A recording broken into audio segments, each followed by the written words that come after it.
Your Excellency, President Uhuru Muigai Kenyatta, Mama Margaret Kenyatta, Excellencies, Presidents, and other leaders from other African countries who have joined us today as we mourn our third President, Deputy President, diplomats who have been here, ladies and gentlemen, wananchi wote, hamjambo.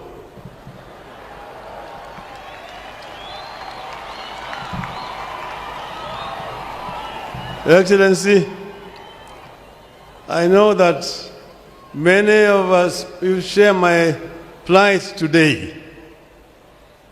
My plight today is just like a member of the clergy, either a father or a padre who is asked to eulogize a bishop, but not to talk about the bishop's religiosity or religion. I've been asked today to talk about our president, but without talking about politics. I don't know how to eulogize a politician without talking politics.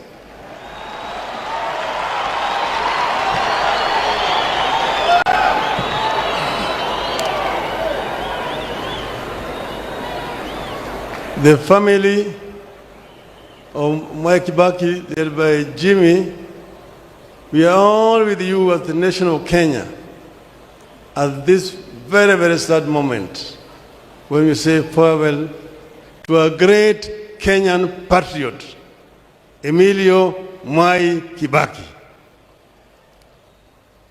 But then, how did Mwai Kibaki come into where he came into?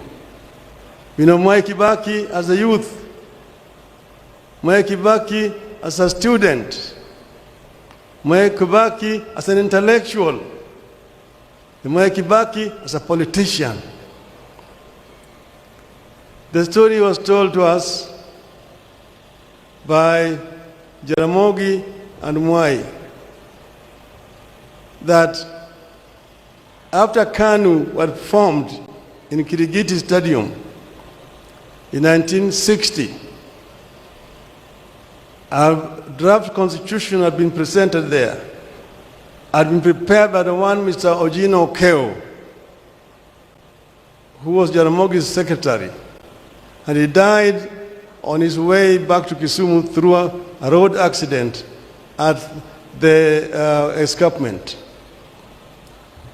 Then later on, Jaramogi went to Kampala as a guest of President Milton Obote. I found Obote was campaigning with a very beautiful manifesto. I asked him, who prepared this manifesto for you? Obote said, there are some young men here in Makerere who are very good. Their leader is Secular Kenyan. Then Jaramogi said, I want to see him.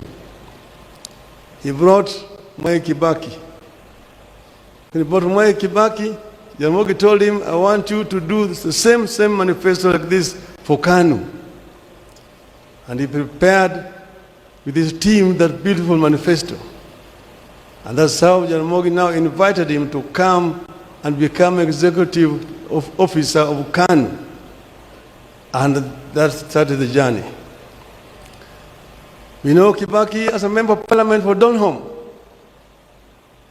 You know Kibaki as a minister for commerce and industry, as a minister for finance, as a vice president, as a leader of the opposition, as a president, as a retired president.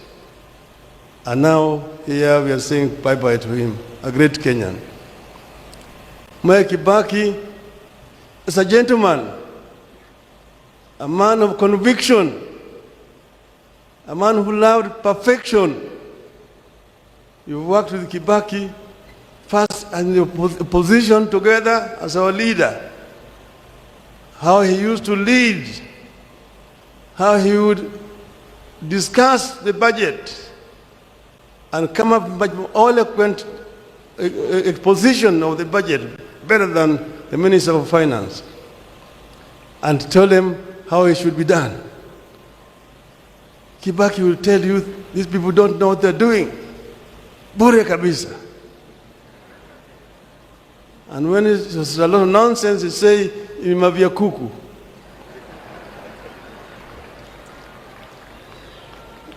But he was a gentleman by excellence. In the cabinet, we worked together. He would allow a lot of debate in the cabinet. And he also gave the ministers a lot of authority and power to run their ministries.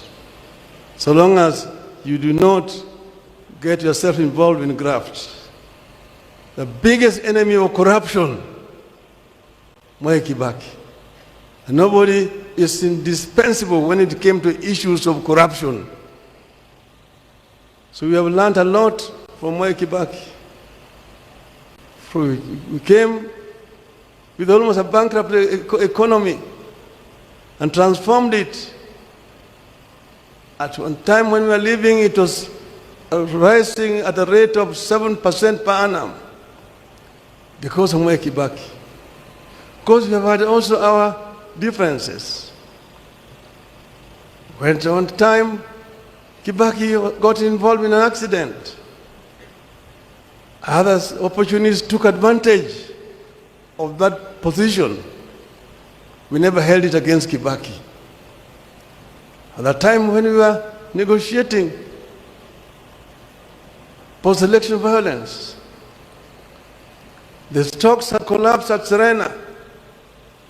Kofi Annan invited me and Kibaki for a meeting. We sat in the office of the President, President Kikwete, President Mkapa, Grace Machel, and Kofi Annan. We talked and talked. In the end, I said, I'm ready to come down to this point. This is the reduced minimum. And Kibaki then agreed. So when we agreed, we shook hands. After shaking hands, the other people now wanted to come into the room to try to persuade him not to agree. He told them, tumemaliza kila kitu. Sasa hakuna kitu tena, tunakwenda kuongea na dunia sasa. And we came out and shook hands with Mwai Kibaki, and he kept that words. There were differences sometimes in the course of running the government, but all of them were able to resolve them amicably. So in retirement, we will continue to remain friends. Each time he has been an advisor to me in many ways. So I've really lost a friend. The country of Kenya has lost a true patriot, a great leader whose value will only be known with the time as time continues to unfold. Mwai Kibaki, Emilio Mwai Kibaki, rest in peace, rest in eternal peace. I bring finally also to you people condolences of the Kenyans in diaspora around the world.